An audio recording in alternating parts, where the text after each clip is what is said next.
So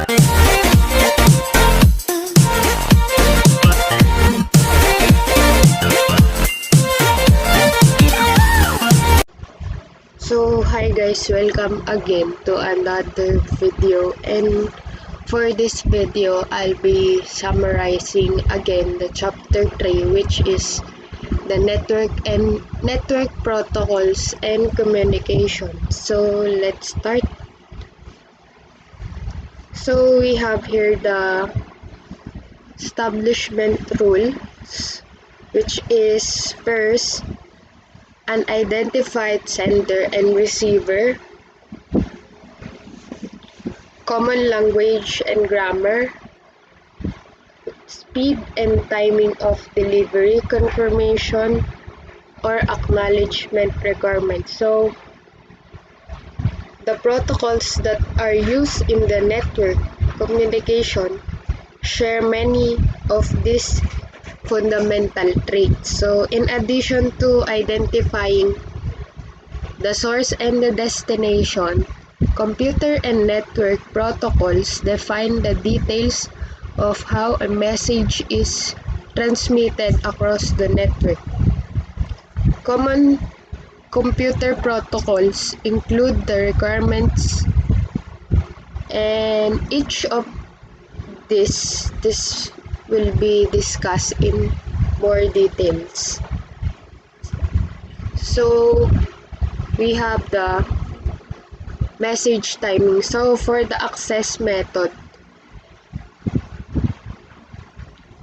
it determines when someone is able to send a message, and if two people talk at the same time, a collision of information occurs, and it is necessary for the two to back off and start again. So it is necessary for computers to define an access method. Hosts on a network need access method to know when to begin sending message and how to respond when collisions occurs. So we have the flow control. So it affects how much information can be sent and the speed that can be delivered. If one person speaks too quickly, it is difficult for the other person to hear or understand the message. So in the network communication, source and destination hosts use flow control methods to negotiate correct timing for successful communication. So we have now response timeout. So if the person asks a question and does not hear a response within an acceptable amount of time, the person assumes that no answers coming and reacts accordingly. The person may repeat the question or may go on with the conversation. So hosts on the network also have rules that specifically specify how long to wait for responses and what action may take if the response timeout occurs. So let's proceed. So now we have the unicast, multicast, broadcast, and that's the example of message delivery options. So for the unicast, we have one-to-one, or for example, you're talking to one person and one person is listening to you. That's the unicast. So for the multicast, we have 1-to-2 or 1-to-2. So if the one person is talking and the two person is listening. So for the broadcast, we have one-to-many. So one is talking and all of the people are listening. So that's the message delivery. So we have now the protocol interaction. So for the HTTP, it is a application protocol that governs the way a web server and the web client interact. So the HTTP defines the content and formatting of the request and response that exchange between the client and the server. So both client and the web server software implement HTTP as part of the application. HTTP relies on the other protocols to govern how messages are transported between the client and the server. So now we have the TCP, which is the transport.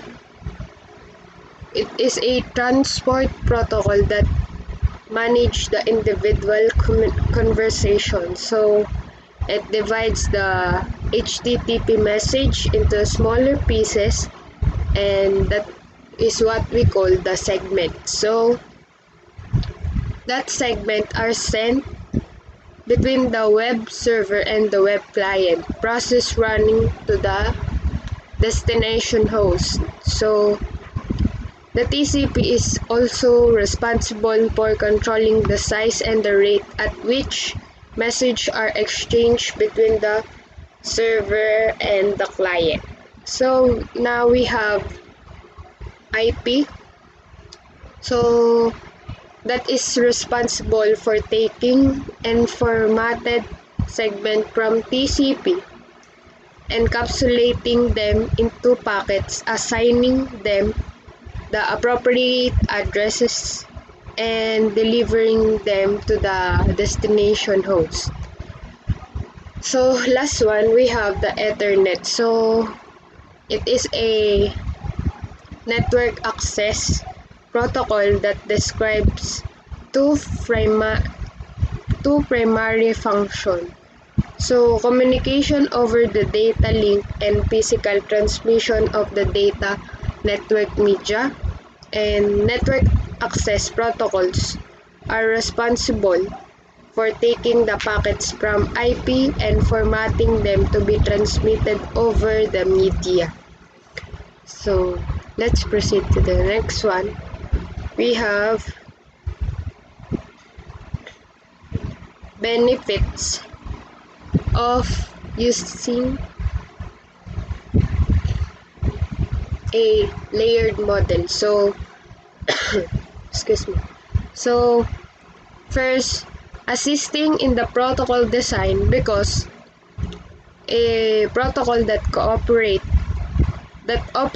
at the specific layer have defined information that they act upon and define interface to the layer above and below, and fostering competition because products from different vendors can work together. So preventing technology or capability changes in one layer from affecting other layers above and below. And last one, providing the common language to describe networking function and capabilities. So for the next one, we have the role of the network layer addresses. So for the network portion, it is the leftmost part of the address that indicates which IP address is a member. Excuse me.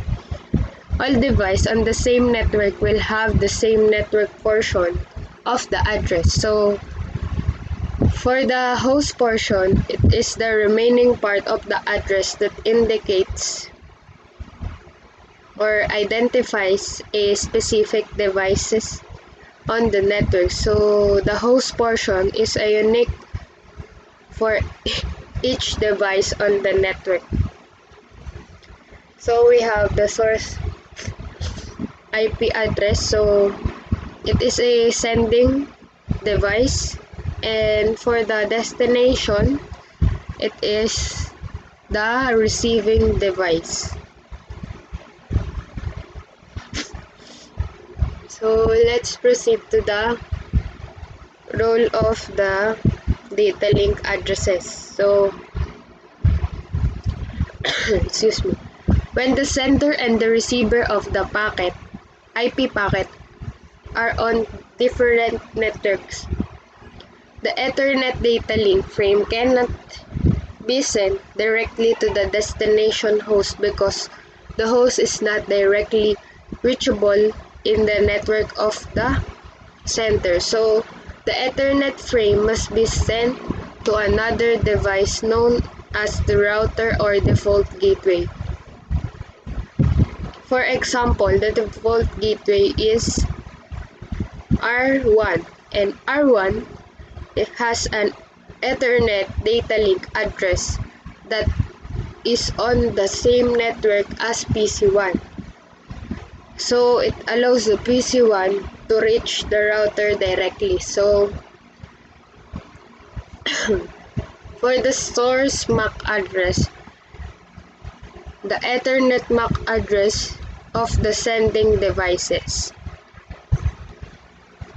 Excuse me. And for the destination MAC, when the receiving device, the destination IP address is on the different network from the sending device, and the sending device uses Ethernet MAC address of the default gateway or router. And for example, the destination MAC address is the MAC address of R1's Ethernet interface. So the interface is attached in the same way network as PC number 1. So that's all for this video. Thank you for watching. See you again on my next video.